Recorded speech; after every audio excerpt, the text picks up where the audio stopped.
Good morning, friends, and welcome to our daily devotional from Pilgrim Congregational Church. I'm Patrick Horn, and glad to have you join us on this Thursday, August the 25th, 2022, as we look at Luke chapter 14, verses 7 through 14. And this morning I'm going to have us focus on the last three verses of this passage from Luke chapter 14, verses 12 through 14. Remember, Jesus is in the home of a Pharisee. He's been invited to a meal, and he is there with other lawyers and Pharisees. He's already healed a man. It is the Sabbath, so he's had to address the issue of healing on the Sabbath. And I just want to note that in verse 7, he says that he told them a parable, and the verses 8 through 11 are addressed to the guests, and verses 12 through 14 are addressed to the host.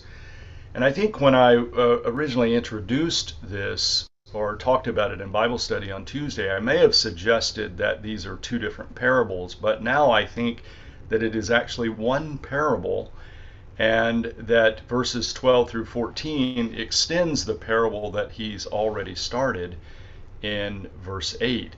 So let's read through 12 through 14, and I'll say a bit more about that. He said also to the one who had invited him, "When you give a lunch or dinner, do not invite your friends or your brothers or your relatives or rich neighbors, in case they may invite you in return and you would be repaid. But when you give a banquet, invite the poor, the crippled, the lame, and the blind, and you will be blessed, because they cannot repay you, for you will be repaid at the resurrection of the righteous." So I believe I had noted that this was two parables, but now I'm convinced that it is one parable. Remember, the question arose as to whether it was a parable at all, given the fact that Jesus seems to be simply quoting a version of a proverb that is simply good advice, that is, or sage advice, that when you go to a party, don't sit in the most honorable position, because the guest might have, or the host might have to move you to a different position. And then we saw that actually Jesus is not talking so much about social settings.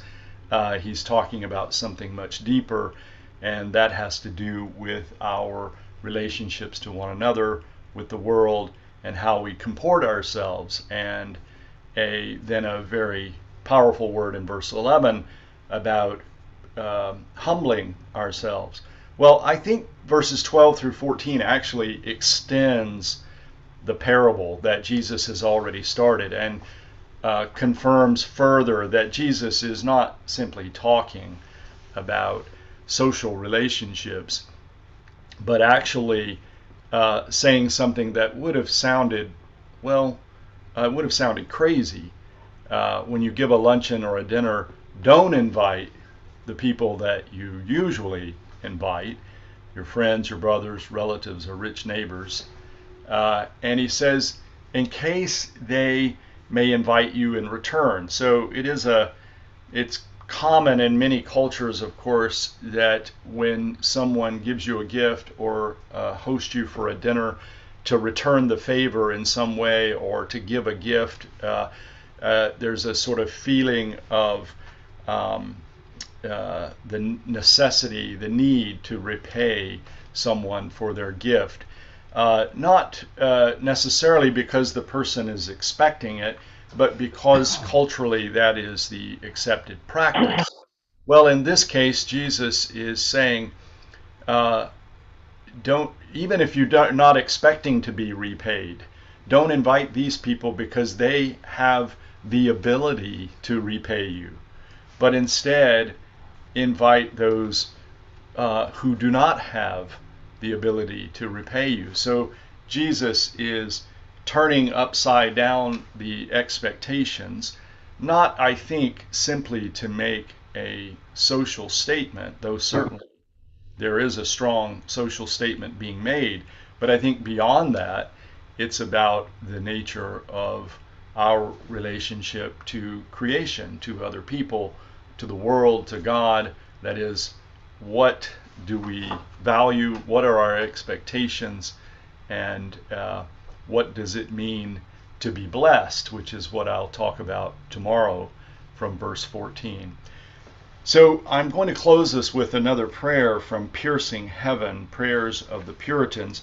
This prayer is a little bit longer, so I'll just give you a heads up on that. It's written by Philip Doddridge. I think I've read another prayer of his already. Another minister from the 1600s who was a separatist, that is, someone advocating for the independence of congregations from the state church. So let's listen to this prayer from Philip Doddridge. O injured, neglected, provoked benefactor, when I think but for a moment of all your greatness and goodness, I am astonished at the indifference in my heart. I blush and cannot lift up my face before you. I have played the fool and made a significant blunder, and yet this foolish heart of mine would make its having neglected you so long a reason to keep neglecting you. Every one of your rational creatures should be all duty and love for you. Each heart should be full of a sense of your presence. A desire to please you should swallow up every other desire. Yet you have not been in all my thoughts, and faith, the end and glory of my nature, has been so strangely overlooked. I know if matters rest here I perish, yet I feel in my perverse nature a secret reluctance to pursue these thoughts. I am prone to lay them aside for now, or even to dismiss them entirely. My mind is perplexed and divided, but I am sure that you who made me knows what is best for me. So I ask that you will, for your name's sake, lead me and guide me. Do not let me delay until it is forever too late. Pluck me as a brand out of the burning. Break this fatal enchantment. Let me finally come to the place where I am not tempted to wish you never made me, or that you could forever forget me. The place where I fail to recognize my best hope and perish. O God, let me hear and obey you. Let your grace teach me the lesson I am so slow to learn, and let it conquer the strong opposition in my heart. Hear these broken cries for the sake of your Son. He has taught many others who are just as stubborn as I, and he is able from these stones to raise up children for Abraham. Amen. Thank you for joining me this morning. From Pilgrim Congregational Church, I'm Patrick Horn, and I hope you have a very good day. Goodbye.